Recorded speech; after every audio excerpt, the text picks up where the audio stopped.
नमस्कार दोस्तों, आप सभी का स्वागत है फ्रीडम एजुकेशन हब इंडिया में। तो दोस्तों, आज की इस वीडियो के माध्यम से अपन अध्ययन करने वाले हैं।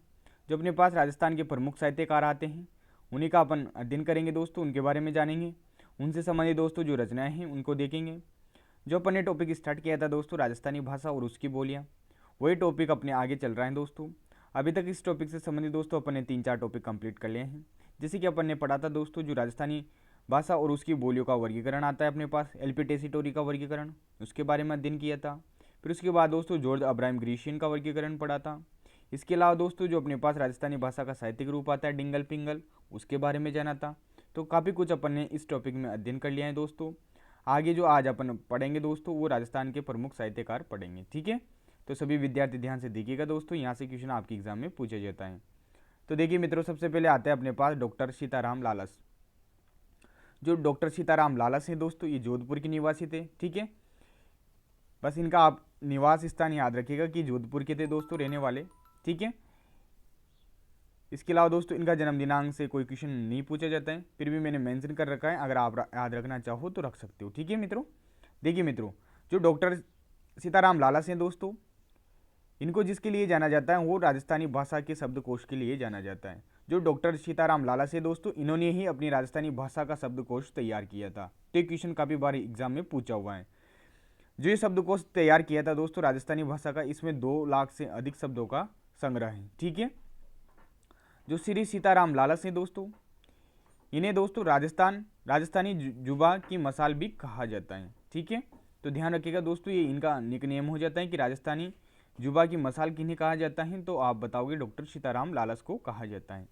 1977 ईस्वी में दोस्तों इनको पद्मश्री से सम्मानित किया गया था, ठीक है। तो यहाँ से जो आपके एग्जाम की दृष्टि से जो महत्वपूर्ण बिंदु बनता है वो यही बनता है कि राजस्थानी भाषा का जो शब्दकोश तैयार किया था उस डॉक्टर सीताराम लालस ने किया था, जो कि जोधपुर के निवासी थे, ठीक है। अगले आते हैं अपने पास मित्रों दोस्तों नागरीदास, जिनका मूल नाम था दोस्तों सावंत सिंह। जो नागरीदास हैं दोस्तों, ये वल्लभ संप्रदाय के कवि थे और जो कि किशनगढ़ से संबंधित है दोस्तों। तो ध्यान रखिएगा इनके बारे में क्या महत्वपूर्ण जानकारी है वो अपन देखते हैं। किशनगढ़ के राजा सावंत सिंह, जिनका अन्य नाम है दोस्तों नागरीदास, ने 77 ग्रंथों की रचना की जो नागर समुच्चय के नाम से प्रकाशित हैं। यानी कि जो नागर समुच्चय के नाम से जो जिनकी रचनाएं जानी जानती हैं वो नागरीदास हैं दोस्तों, जिनका अन्य नाम है अपने पास सावंत सिंह, ठीक है।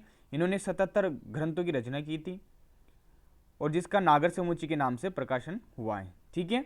ये किशनगढ़ के राजा थे दोस्तों सावंत सिंह। इन्हीं के बारे में कुछ आपको जानकारी देता हूं दोस्तों। जब अपन राजस्थान की चित्रकला का अध्ययन करते हैं दोस्तों, तो वहां पर अपन पढ़ते दोस्तों बनी टनी चित्र, ठीक है। जो बनी टनी चित्र था दोस्तों, मोरध्वज निहालचंद के द्वारा रचा गया था, चित्रित किया गया था। तो दोस्तों जो मोरध्वज निहालचंद हैं, इनके द्वारा दोस्तों जो ये चित्रित करवाया गया था, ये नागरीदास यानी कि सावंत सिंह के द्वारा ही करवाया गया था। इनकी जो प्रेमिका थी दोस्तों, उनका राधा के रूप में दोस्तों जो बनी टनी के रूप में जो चित्र अंकित किया था वो मोरध्वज निहालचंद ने किया था और सावंत सिंह ने ही करवाया था, ठीक है। तो एक्स्ट्रा पॉइंट है, ध्यान रखिएगा। इन्होंने दोस्तों राधा जी के बने ठनी रूप की कल्पना की तथा उसके चित्र बनवाए, जिनसे किशनगढ़ की चित्रशैली का विकास हुआ। यानी कि किशनगढ़ की चित्रशैली का ही चित्र है अपने पास बनी ठनी, जिसका चित्र जो चित्रित किया था वो मोरध्वज निहालचंद ने किया था और किसने करवाया था, नागरीदास या सावंत सिंह ने, ठीक है। इनका एक दोहा है दोस्तों, वैसे ये दोहा पूछा नहीं जाएगा आपके, फिर भी ध्यान रखिएगा, पूछ सकता है, ठीक है। इनका दोहा किस प्रकार से, जहां कलह तहां सुख नहीं, कलह सुकन को सूल, सबे कलह एक राज में, राज कलह को मूल, ठीक है। इनका दोहा है, ध्यान रख लीजिएगा। तो आपके नागरीदास जी कंप्लीट हो चुके हैं, ठीक है। ये वल्लभ संप्रदाय के कवि थे और किशनगढ़ से ये संबंधित हैं दोस्तों, किशनगढ़ के राजा थे। इन्होंने 77 ग्रंथों की रचना की थी, जिसका प्रकाशन दोस्तों नागर समुच्चय के नाम से हुआ है, ठीक है। इन्होंने ही बनी ठनी का जो चित्र है वो चित्रित करवाया था मोरध्वज निहालचंद से, ठीक है। अगले आते हैं अपने पास कन्हैयालाल सेठिया, ठीक है। इनसे भी काफ़ी महत्वपूर्ण क्वेश्चन पूछा जाता है। कन्हैयालाल सेठिया ये अपने राजस्थान के साहित्यकार हैं। देखिए मित्रों, इनका जो जन्म हुआ था 1919 ईस्वी में हुआ था, सुजानगढ़ चूरू जिले में, ठीक है। चूरू जिले के ये निवासी हैं मित्रों। इनकी मृत्यु 2008 में हो चुकी थी। ठीक है, 2004 में दोस्तों इन्हें पद्मश्री और पद्म विभूषण से सम्मानित किया गया था। ठीक है, तो ये भी ध्यान रखिएगा, ये इंपॉर्टेंट है, पद्मश्री और पद्म विभूषण। इनके बारे में देखिए दोस्तों, इनकी रचनाएं देखिए, ये महत्वपूर्ण है, यहाँ से क्वेश्चन पूछा जाता है। पातल और पीतल जो रचनाएं हैं मित्रों, ये अपने पास कन्हैयालाल सेठिया जी की हैं। ठीक है, लील टांस, ये भी अपने पास कन्हैयालाल सेठिया की रचना है दोस्तों, लील टांस। पातल पीतल लील टांस। 1976 में केंद्रीय साहित्य अकादमी पुरस्कार मिला था दोस्तों लील टांस के लिए। ठीक है, इनकी जो रचना है दोस्तों लील टांस, इसके लिए दोस्तों 1976 ईस्वी में इन्हें केंद्रीय साहित्य अकादमी पुरस्कार दिया गया था। इसके अलावा दोस्तों धरती दोरारी, ये भी दोस्तों इन्हीं की रचना है, धरती दोरारी। ठीक है, इसके अलावा दोस्तों मिंजर, जमीन रो धनी कुण, ये सभी इनकी रचना है। ठीक है, तो ये रचनाएं इंपॉर्टेंट है, पातल पीतल लील टांस, धरती धोरारी, मीजर, जमीन रो धनी कुण। ठीक है, ये सभी कन्हैयालाल सेठिया जी की रचना है। ठीक है, इसके अलावा दोस्तों एक और है अपने पास, रमणीय रा सोटा। ठीक है, ये भी इनकी रचना है। तो ये रचनाएं ध्यान रखिएगा, यहाँ से क्वेश्चन आपके पूछा जाता है। मरणोपरांत दोस्तों इनको 2012 में राजस्थान रत्न पुरस्कार 2012 से सम्मानित किया गया था। ये प्रथम पुरस्कार था दोस्तों अपने पास, राजस्थान रत्न पुरस्कार, जो काफ़ी सारे साहित्यकारों को दिया गया था दोस्तों। ठीक है, उन्हीं में से दोस्तों एक थे अपने पास कन्हैयालाल सेठिया, इनको भी ये दिया गया था। ठीक है मित्रों, अगले आते हैं अपने पास कोमल कोठारी। ठीक है, इन्हें भी पद्मश्री मिला हुआ है दोस्तों, पद्मश्री सम्मानित हैं ये दोस्तों कोमल कोठारी। इनका जो जन्म हुआ था मित्रों 1929 ईस्वी में कपासन गांव में हुआ था। ये रूपायन संस्था बोरदा के निदेशक तथा राजस्थान संगीत नाटक अकादमी के अध्यक्ष रहे हैं। जो कोमल कोठारी हैं मित्रों, ये जो रूपायन संस्थान है अपने पास बोरदा में, इसके निर्देशक और राजस्थान संगीत नाटक अकादमी के अध्यक्ष रहे हैं, जो कि कहाँ है, जोधपुर में है। ठीक है, तो ध्यान रखिएगा कोमल कोठारी का संबंध जोधपुर से है। ठीक है, ये दोस्तों एक सफल पत्रकार भी थे, इनकी कुछ पत्रिकाएं हैं, उनका नाम आप याद रखिएगा, एग्जाम में क्वेश्चन पूछे जाता है। ज्ञानोदय जो पत्रिकाएं दोस्तों ये जोधपुर से प्रकाशित की थी इन्होंने। 1952 में ही दोस्तों इन्होंने ज्वाला जो पत्रिकाएं दोस्तों ये उदयपुर से प्रकाशित की थी। ठीक है, तो इन दोनों पत्रिकाओं का जो संपादन किया था वो कोमल कोठारी ने किया था, ज्ञानोदय और ज्वाला। ठीक है, ज्ञानोदय तो जोधपुर से प्रकाशित होती थी और ज्वाला उदयपुर से प्रकाशित की थी। ठीक है, इन्हें भी दोस्तों मरणोपरांत 2012 में राजस्थान रत्न पुरस्कार 2012 से सम्मानित किया गया था। ठीक है मित्रों, तो ये थे अपने कोमल कोठारी जी। अगले आते हैं अपने पास मित्रों दूसरा आडा। ठीक है, इनका भी क्वेश्चन काफ़ी बार एग्जाम में पूछा हुआ है, दूसरा आडा। तो दोस्तों जो दूसरा आडा है, इनका जन्म धुंधला गांव मारवाड़ में हुआ था। ठीक है, ये जोधपुर में हुआ था, इनका भी जन्म, मारवाड़ के थे ये दोस्तों। और डिंगल भाषा के जो प्रसिद्ध कवि थे दोस्तों, अभी अब आपको समझ में आ गया कि डिंगल के प्रसिद्ध कवि क्यों थे, क्योंकि मारवाड़ से संबंध है, और जो आपको पता है कि जो मारवाड़ का जो साहित्य है वो डिंगल के रूप में जाना जाता है। ठीक है, तो डिंगल भाषा के प्रसिद्ध कवि थे, अकबर के दरबारी कवि थे दोस्तों, तो यानी कि अकबर के दरबार में भी अपने पास दूसरा आडा थे। ठीक है, अकबर ने इन्हें लाख पसाव दिया था। ठीक है, इनकी रचनाएं इंपॉर्टेंट है, ध्यान रखिएगा। कीरतार बावणी, इसका क्वेश्चन काफ़ी बार एग्जाम में पूछा हुआ है कि कीरतार बावणी के जो लेखक हैं वो कौन है, तो आप बताओ कि दूसरा आडा है। ठीक है, तो कीरतार बावणी, मान सिंह, जीरा जूलना, विरुद्ध छत्री, कुमार अज्जाजी, गजगत, ये सभी इनकी रचनाएं दोस्तों। ठीक है, तो कीरतार बावणी का तो आपको स्पेशली ध्यान रखना ही है। इसके अलावा दोस्तों मान सिंह, जीरा जूलना, विरुद्ध छत्री, कुमार अज्जाजी, गजगत। ठीक है, ये तीनों इनकी रचनाएं हैं मित्रों, ध्यान रखिएगा। आगे चलिए, अगले जो अपने पास साहित्यकार आते हैं राजस्थान के, वो आते हैं दोस्तों बिहारी मल। बिहारी मल जी भी काफ़ी महत्वपूर्ण है आपकी एग्जाम की दृष्टि से। इनका जन्म दोस्तों ग्वालियर में हुआ था, जो कि मध्य प्रदेश में है। ठीक है, बिहारी जयपुर नरेश मिर्जा राजा जयसिंह के दरबारी कवि थे। तो ये इंपॉर्टेंट पॉइंट है दोस्तों। बिहारी मल जो थे दोस्तों, ये जयपुर नरेश मिर्जा राजा जयसिंह के दरबारी कवि थे। ठीक है, इनकी जो रचनाएं दोस्तों काफ़ी महत्वपूर्ण है। बिहारी सतसई, ठीक है, जिसमें 713 दोहे हैं। इसकी जो भाषाएं दोस्तों राजस्थानी मिश्रित ब्रज भाषाएं। अब देखिए दोस्तों यहाँ पर मिश्रित ब्रज क्यों आया, क्योंकि यहाँ पर देखिए जो अपने पास ये ढूंढाड़ क्षेत्र आ गया, ठीक है, पूर्वी राजस्थानी आ गई, जिसे अपन क्या कह रहे हैं, पिंगल कह रहे हैं। तो मैंने आपको बताया था दोस्तों, जो पूर्वी राजस्थानी भाग है उसमें किस भाषा का प्रभाव है, ब्रज भाषा का है, ठीक है। इसलिए इनकी रचनाओं में कहीं ना कहीं ब्रज भाषा का उपयोग हुआ है और राजस्थानी भाषा का भी उपयोग हुआ है, इसलिए आप बोल सकते हो राजस्थानी मिश्रित ब्रज हैं, ठीक है। तो बिहारी सतसई के जो रचनाकार हैं दोस्तों, जो ग्रंथ लिखा था, ये बिहारी मल जी ने लिखा था, ठीक है मित्रों। इसके बारे में अपन आगे भी अध्ययन करने वाले हैं, जब अपन राजस्थानी चित्रकला के बारे में अध्ययन करेंगे तब, ठीक है। तो यहाँ पर 2 ही पॉइंट इंपॉर्टेंट है, अभी आपको जो ध्यान रखना है कि बिहारी जी जो थे, ये जयपुर नरेश मिर्जा राजा जयसिंह के दरबारी कवि थे, ठीक है। इनकी जो रचना थी वो बिहारी सतसई थी, ठीक है। अगले आते हैं मित्रों अपने पास भक्त कवि ईसरदास जी के बारे में अपन जानेंगे। ईसरदास जी का जो जन्म हुआ था दोस्तों चैत्र शुक्ल नवमी को, यानी कि 1538 ईस्वी में मालानी परगने बाड़मेर में हुआ था। जो मलानी क्षेत्र है दोस्तों, आपको पता है, जो मल्लीनाथ जी हैं उनका जो मंदिर है वो बाड़मेर में है, और उनका जो मंदिर है दोस्तों उसी क्षेत्र को मलानी क्षेत्र कहा जाता है, ठीक है। तो मलानी परगने में हुआ था दोस्तों बाड़मेर में, ठीक है। तो यानी कि इनका जो संबंध है वो बाड़मेर से है। इनका जन्म वगैरह आपको याद रखने की आवश्यकता नहीं है, कभी भी एग्जाम में नहीं पूछी जाती, बस ये आपकी जानकारी के लिए मैंने यहाँ पर मेंशन किया हुआ है, तो ध्यान रख सकते हो आप, ठीक है मित्रों। तो बाड़मेर के निवासी थे दोस्तों ईसरदास जी, जिनका जन्म हुआ था दोस्तों भाद्रेश ग्राम में हुआ था, ठीक है। इनकी माता का नाम दोस्तों अमरबाई था, ठीक है। इनकी रचनाएं इंपॉर्टेंट है, आपकी एग्जाम की दृष्टि से आपको रचनाएं याद रखनी है, ठीक है।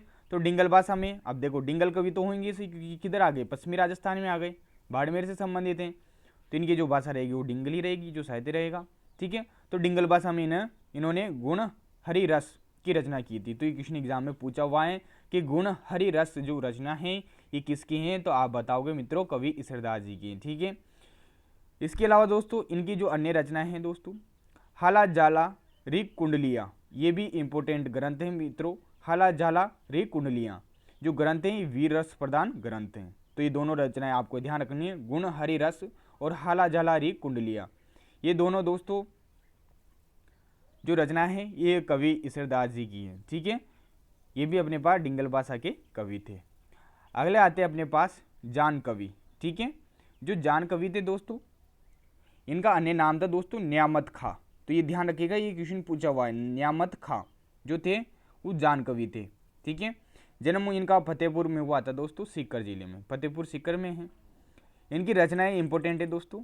पंचतंत्र के आधार पर रचित इनका काव्य बुद्धि सागर प्रसिद्ध है। जो बुद्धि सागर जो रचना है मित्रों ये जान कवि की हैं। तो ये क्वेश्चन काफी बार एग्जाम में पूछा हुआ है बुद्धि सागर का, ठीक है, जो कि पंचतंत्र जो पुस्तक है उसी पर आधारित है, ठीक है, बुद्धि सागर।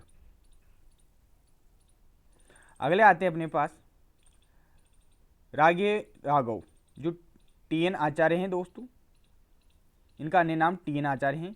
तो ध्यान रखिएगा रागे राघव, जो रांगे राघव हैं इनका जन्म दोस्तों आगरा में हुआ था। इनका जो कार्य क्षेत्र था ये अपने पास जो मेवात क्षेत्र में भरतपुर जिला आता है ये था, ठीक है। तो भरतपुर में इनका कार्य क्षेत्र था और इनका जन्म मूल रूप से आगरा में हुआ था। इनका जो पहला उपन्यास था दोस्तों वो घरौंदे था, ठीक है, घरौंदे। तो ये क्वेश्चन भी एग्जाम में अपने राजस्थान के एग्जामों में पूछा हुआ है, घरौंदे ये उपन्यास है दोस्तों रागे राघव का, ठीक है, जिनका अन्य नाम है टीएन आचार्य। अन्य उपन्यास हैं दोस्तों इनकी धरती मेरा घर, ठीक है, मुर्दों का टीला, यानी कि मुर्दों का टीला, आखिरी आवाज, ये सभी दोस्तों इनके अन्य उपन्यास हैं। तो ध्यान रखिएगा मित्रों काफी इंपॉर्टेंट है, मुर्दों का टीला, आखिरी आवाज, धरती मेरा घर, घरौंदे, ये सभी दोस्तों रागे राघव यानी कि टीएन आचार्य के उपन्यास हैं। तो अगली जो कवि आती है अपने पास वह आती है दोस्तों लक्ष्मी कुमारी चुंडावत, ठीक है। ये अपने राजस्थान की साहित्यकार रही है दोस्तों लक्ष्मी कुमारी चुंडावत, और यहाँ से दोस्तों इनसे काफ़ी क्वेश्चन पूछे जा चुके हैं अभी अपने राजस्थान के एग्जाम में। तो इनका जो जन्म हुआ था मित्रों 1916 ईस्वी में मेवाड़ राज्य के देवगढ़ में हुआ था दोस्तों, ठीक है। तो जो देवगढ़ अपने पास परगना है मेवाड़ रियासत में, यहीं पर ही इनका जन्म हुआ था दोस्तों। इनकी जो कहानियाँ हैं दोस्तों वो काफ़ी महत्वपूर्ण हैं। मजली रात, मूमल, बाबूजीरी बात, बागो भरमली, टाबरा रीबात, ये सभी दोस्तों इनकी कहानियां हैं। ठीक है, तो एक बार रिपीट कर देता हूँ। मंझली रात लक्ष्मी कुमारी चुंडावत की कहानी, मूमल, बाबूजीरी बात, बागो भरमली या भारमली, ठीक है, टाबरारी बात। ठीक है, ये सभी दोस्तों कहानियां हैं लक्ष्मी कुमारी चुंडावत की। अपने पास दोस्तों लक्ष्मी कुमारी चुंडावत से जो क्वेश्चन आया हुआ है एग्जाम में, वो क्या आया है कि अपने पास जो लक्ष्मी कुमारी चुंडावत हैं दोस्तों, ये विधानसभा की सदस्य भी रही हैं। इसके अलावा दोस्तों राष्ट्रीय कांग्रेस के अध्यक्ष भी ये रही हैं। तो ध्यान रखिएगा, विधानसभा की सदस्य और राजस्थान कांग्रेस की अध्यक्ष जो रही हैं साहित्यकारों में, वो अपने पास लक्ष्मी कुमारी चुंडावत रही हैं। ठीक है, जिनका संबंध मेवाड़ राज्य से है दोस्तों, यानी कि उदयपुर से इनका संबंध है। रूसी कथाओं के राजस्थानी अनुवाद गजबन के लिए सोवियत लैंड नेहरू पुरस्कार इन्हें दिया गया था। जो रूसी यानी कि जो रूस से संबंधित जो कथाएं हैं दोस्तों, उनका इन्होंने राजस्थानी में अनुवाद किया था। और जो इनका प्रमुख अनुवाद है वो है गजबन। गजबन के नाम से एक गाना भी आया हुआ है अपने राजस्थानी भाषा में। ठीक है, तो ध्यान रखिएगा, गजबन के लिए इन्हें सोवियत संघ किसे कहा जाता था, पहले रूस को कहा जाता था। ठीक है, तो उसी के नाम पर ये अपने पास पुरस्कार है, सोवियत लैंड नेहरू पुरस्कार, ये इन्हें दिया गया था। तो काफ़ी महत्वपूर्ण है दोस्तों। इन्हें दोस्तों राजस्थान रत्न पुरस्कार 2012 से भी सम्मानित किया गया था। तो ये थे भैया लक्ष्मी कुमारी चुंडावत। ठीक है, ये विधानसभा की सदस्य भी रही है और राष्ट्रीय कांग्रेस के अध्यक्ष भी रही है। मेवाड़ राज्य से संबंधित हैं ये। ठीक है, इनकी कहानियां मंझली रात, मूमल, पाबूजीरी बात, भागो भारमली, टाबरारी बात, ये सभी इनकी कहानियां हैं। और इनका एक रूसी अनुवाद है दोस्तों राजस्थानी भाषा में, गजबन। ठीक है, अगले आते हैं अपने पास दोस्तों विजय दान देता, जिनका उपनाम है दोस्तों बिज्जी। ठीक है, विजय दान देता यानी कि बिज्जी, ये भी काफ़ी महत्वपूर्ण है, इनसे भी एग्जाम में क्वेश्चन पूछा जाता है। तो विजय दान देता या फिर आप कह सकते हो बिज्जी, इनका जन्म दोस्तों 1926 ईस्वी में बोरुंदा गांव में हुआ था। ठीक है, तो ये भी अपने पास जोधपुर से संबंधित है, बोरुंदा गांव में हुआ था। इनकी जो रचनाएं हैं दोस्तों, उनमें कहानी है इनकी बतारी फुलवारी। तो ये क्वेश्चन काफ़ी बार एग्जाम में पूछा हुआ है कि बतारी जो फुलवारी हैं ये किसकी रचना है, तो आप बताओगे विजय दान देता की है। ठीक है, बतारी फुलवारी। इसे दोस्तों कहानियों का बगीचा भी कहा जाता है। ठीक है, कहानियों का बगीचा, तो ये भी इंपॉर्टेंट पॉइंट है। बतारी फुलवारी ये कहानी है मित्रों विजयदान देता यानी कि बिजी की। इन्हें भी दोस्तों राजस्थान रत्न पुरस्कार 2012 से सम्मानित किया गया था। इनकी कहानियों पर दोस्तों देखो, अब यहाँ से देखो कैसे घुमा के क्वेश्चन आया हुआ है, काफ़ी बार क्वेश्चन पूछा हुआ है। इन्हीं की कहानियों पर दोस्तों काफ़ी फिल्में बन चुकी हैं, जैसे कि पहली जो मूवी आई थी 2005 में, दुविधा 1973 ईस्वी में, परिणीति ये 1989 में बनी थी दोस्तों, चरणदास चोर 1975 ईस्वी में, आदि फिल्में बनी है दोस्तों इनकी कहानियों पर। तो ये पहली का क्वेश्चन काफ़ी बार एग्जाम में पूछा हुआ है कि जो पहली फिल्म थी दोस्तों 2005 की, ये किनकी कहानियों पर आधारित थी, तो आप बताओगे दोस्तों विजयदान देता की। ठीक है, आ गया समझ में, तो आप ध्यान रखिएगा, इनकी कहानी इंपॉर्टेंट है, बतारी फुलवारी। आगे चलिए मित्रों, और इन्हें सब आप अच्छे से नोट्स में नोट डाउन कर लीजिएगा दोस्तों, काफ़ी अच्छा कंटेंट है दोस्तों, आपके एग्जाम में काफ़ी हेल्प होएगी इससे। ठीक है, इसके अलावा दोस्तों जो अपने पास साहित्यकार वाला जो टॉपिक आता है, ये जो अपन जब राजस्थान का इतिहास स्टार्ट करते हैं प्रारंभ पढ़ना, तब अपन पढ़ते हैं राजस्थान के इतिहास के स्रोत, तो वहाँ पे भी अपन इनका अध्ययन करने वाले हैं। ठीक है, बाकी अन्य जो साहित्यकार हैं उनका अध्ययन अपन वहाँ कर लेंगे। बाकी इस चैप्टर से संबंधित जो भी इंपॉर्टेंट हैं अपने पास, वो मैं आपको यहाँ पर पढ़ा रहा हूँ। देखिए मित्रों, जब अपन राजस्थानी भाषा जो अपने पास राजस्थान का इतिहास के जो स्रोत पढ़ते हैं, उसमें अपन शिलालेख पढ़ते हैं, प्रस्तुतियाँ पढ़ते हैं, सिक्के पढ़ते हैं। इधर से अपने पास जो ग्रंथ आते हैं प्रमुख संस्कृत भाषा के ग्रंथ, ठीक है, राजस्थानी भाषा के ग्रंथ, उनका अध्ययन करते हैं, प्रमुख साहित्यकारों का अध्ययन करते हैं। ठीक है, जो प्रमुख अपने पास अकादमियाँ हैं उनका अध्ययन करते हैं। ठीक है, तो काफ़ी कुछ वहाँ पर अध्ययन किया जाता है, तो वहाँ पर भी ये चीज़ें रिपीट होती हैं। तो देखिए मित्रों, ऐसे मत सोचना कि आपने यहाँ पढ़ लिया है, आप वो जहाँ पढ़ने में जो चीज़ मिल जाए उसे पढ़ लीजिए, कहीं ना कहीं आपके क्वेश्चन मिल ही जाता है। आगे चलिए मित्रों, अगले आते हैं अपने पास दोस्तों सूर्यमल मिश्रण। इनके बारे में वैसे आपको जानकारी है सही, मैंने आपको पहले ही दे दी थी जानकारी इनके बारे में। जो सूर्यमल मिश्रण है दोस्तों, इनका जन्म 1815 ईस्वी में हरना गांव बूंदी में हुआ था। तो ये हरना गांव का क्वेश्चन पूछ लिया एक बार।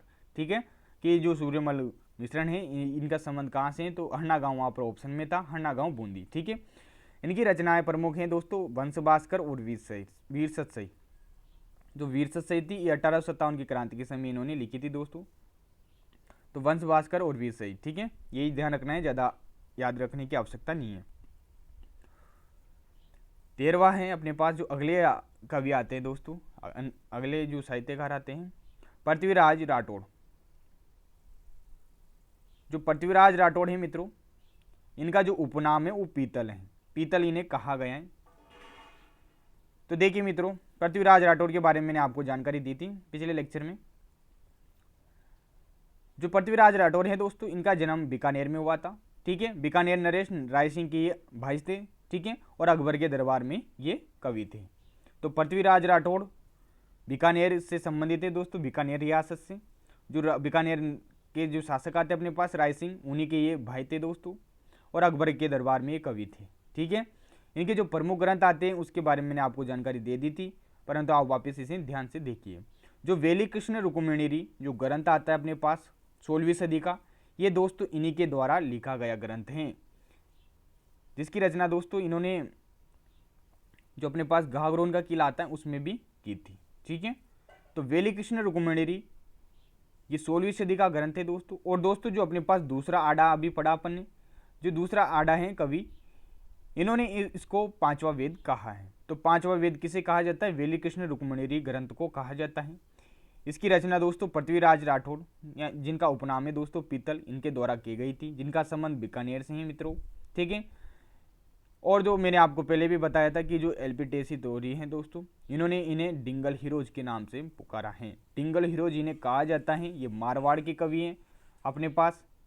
ठीक है, पश्चिमी जो अपने पास भाषा है पश्चिमी राजस्थानी, उसी के जाने माने ये कवि हैं, और इसलिए इन्हें डिंगल हिरोज कहा गया है एलपी टेसी के टोरी के द्वारा। ठीक है, इनकी जो ग्रंथ हैं वो वेली कृष्ण रुक्मिणी हैं, और इनकी जो रचनाएं हैं वो डिंगल भाषा में है। ठीक है, तो ये कंप्लीट हो जाते हैं अपने पास प्रमुख साहित्यकार राजस्थानी भाषा के।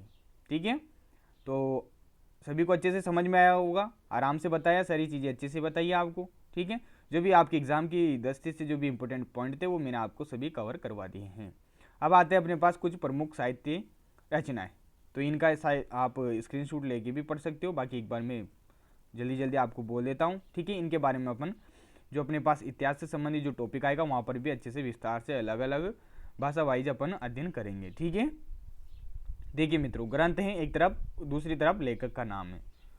तो ये तो आपको याद करना ही पड़ेगा। इसकी आप ट्रिक, वैसे ट्रिक कुछ भी नहीं है, आप इनका जितना ज़्यादा प्रैक्टिस करोगे डेली के, आप ऐसा कर लो 5-5 ग्रंथों और लेखकों के नाम याद कीजिए, आपको 15-20 दिन में सारे आपके जितने भी महत्वपूर्ण ग्रंथ हैं और जो लेखक है वो याद हो जाएंगे।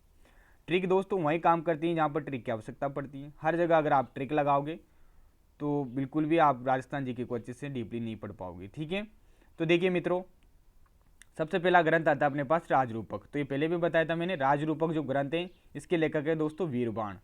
अगला ग्रंथ आता है दोस्तों डोला मारवणरी चौपाई। डोला मारवणरी चौपाई और पिंगल शिरोमणि। पिंगल शिरोमणि के बारे में मैंने आपको पहले भी बताया है। ठीक है, तो ये दोनों ग्रंथ किसके थे दोस्तों, कुशलाभ के। ठीक है, जो कि 16वीं सदी के ग्रंथ हैं, जो अपने पास कवि आते हैं कुशलाभ। अगला है हरिकेली नाट्य। जो हरिकेली नाट्य है दोस्तों, ये जो अपने पास जो चौहान शासक आते हैं विग्रह राज चतुर्थ, जिनका उपनाम भी है दोस्तों विशल देव। ठीक है, विशल देव चौहान, तो इन्हीं के द्वारा ये रचित नाटक है दोस्तों हरकेली नाटक। हरि केली भी कहते हैं इसे, या हरकेली भी कहते हैं। ठीक है, तो ये ध्यान रखिएगा मित्रों, काफ़ी इंपॉर्टेंट है। हमिरायण जो ग्रंथ है दोस्तों, ये पद्मनाभ के द्वारा रचित हैं, लिखित हैं। ठीक है, प्रत्यक्ष जीवन शास्त्र, तो ये भी काफ़ी महत्वपूर्ण है, इसका भी क्वेश्चन काफ़ी बार अपने राजस्थान के एग्जामों में पूछा हुआ है। प्रत्यक्ष जीवन शास्त्र के जो लेखक हैं वो श्री हीरालाल शास्त्री हैं। ठीक है, श्री हीरालाल शास्त्री ने ही जीवन कुटीर के गीत लिखे थे दोस्तों। ठीक है, जीवन कुटीर के गीत, और जो वनस्थली विद्यापीठ है दोस्तों टोंक में, उसकी स्थापना भी हीरालाल शास्त्री के द्वारा ही की गई थी, जिसके बारे में अपन आगे अध्ययन करेंगे। अगले आता है अपने पास ग्रंथ प्रबंध कोश कपूर मंजरी। जो प्रबंध कोश और कपूर मंजरी जो 2 ग्रंथ हैं, इनके जो लेखक है दोस्तों वो राजशेखर हैं। ठीक है, राजशेखर।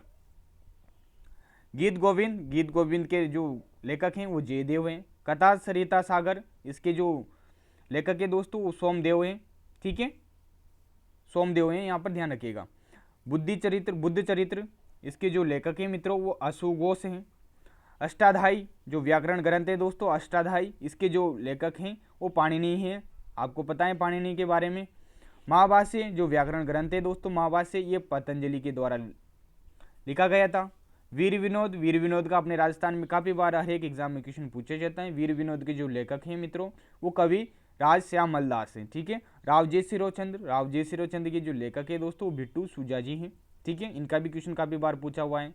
कोयलेमाला उद्योतन सूरी के द्वारा रचित हैं, जो कि जालौर के कवि हैं दोस्तों, जालौर के भीनमाल के, ठीक है। उद्योतन सूरी, तो कोयलेमाला किसका ग्रंथ है? उद्योतन सूरी का, जिसमें अपने पढ़ा था कि जो कोयलेमाला ग्रंथ है इसी में सर्वप्रथम अपने पास जो प्राचीन मरुभाषा है यानी कि जो अपने पास मारवाड़ी भाषा है उसका उल्लेख अपने को देखने को मिलता है। राजपुताने का इतिहास, जो राजपुताने का इतिहास है दोस्तों ये गौरीशंकर हीराचंद ओझा के द्वारा लिखी गई पुस्तकें ये दोस्तों, राजपुताने का इतिहास। ये भी क्वेश्चन एग्जाम में पूछा हुआ है, इसके बारे में अपन आगे अध्ययन करेंगे जब हिस्ट्री स्टार्ट करेंगे, ठीक है। रजियारा सोटा, तो रजियारा सोटा के बारे में मैंने आपको बता ही दिया था, कवि कृपाराम जी के द्वारा ये लिखित ग्रंथ हैं। अगला आता है अपने पास शिशुपाल वध, जो शिशुपाल वध या वदनम जो ग्रंथ है मित्रों ये संस्कृत का ग्रंथ है, संस्कृत भाषा का, और इसके जो लेखक हैं महाकवि माघ हैं, ठीक है। ये भी भीनमाल जालौर के रहने वाले थे, महाकवि माघ।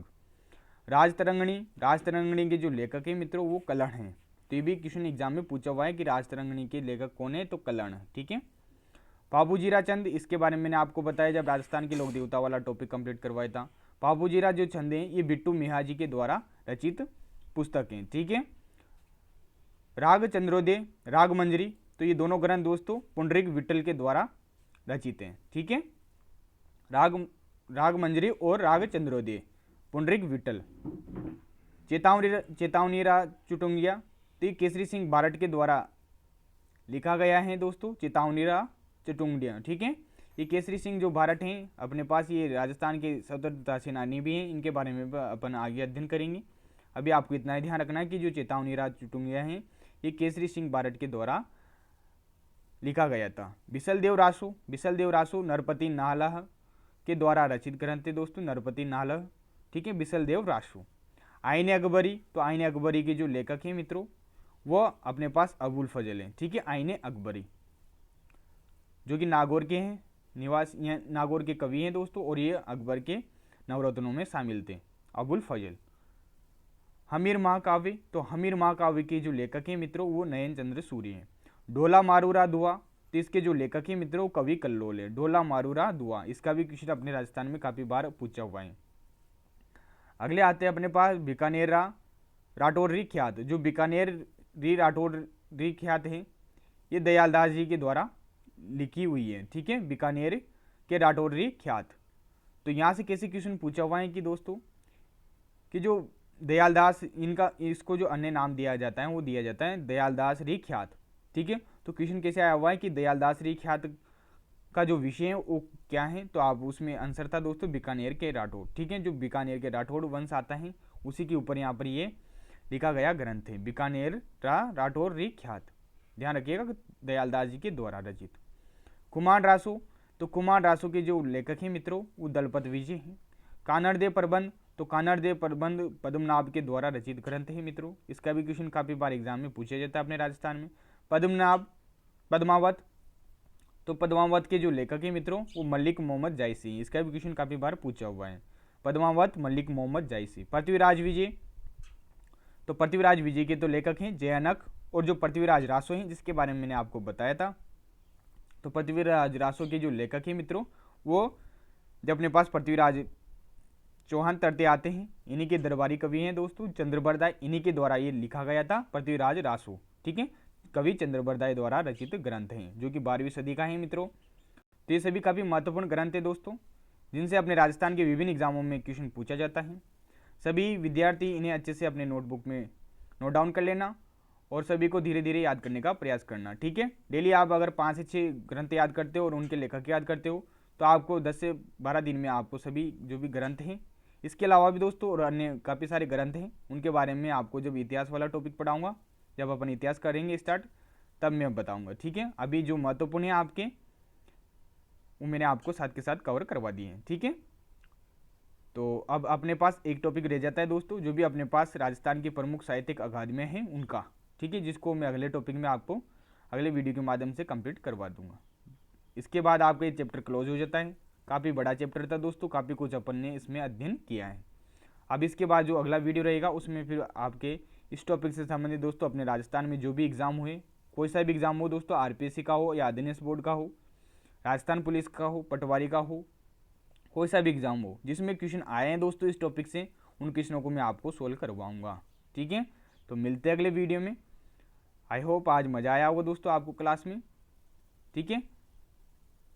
तो मिलते हैं अगले वीडियो में, तब तक के लिए धन्यवाद। जय हिंद, जय भारत।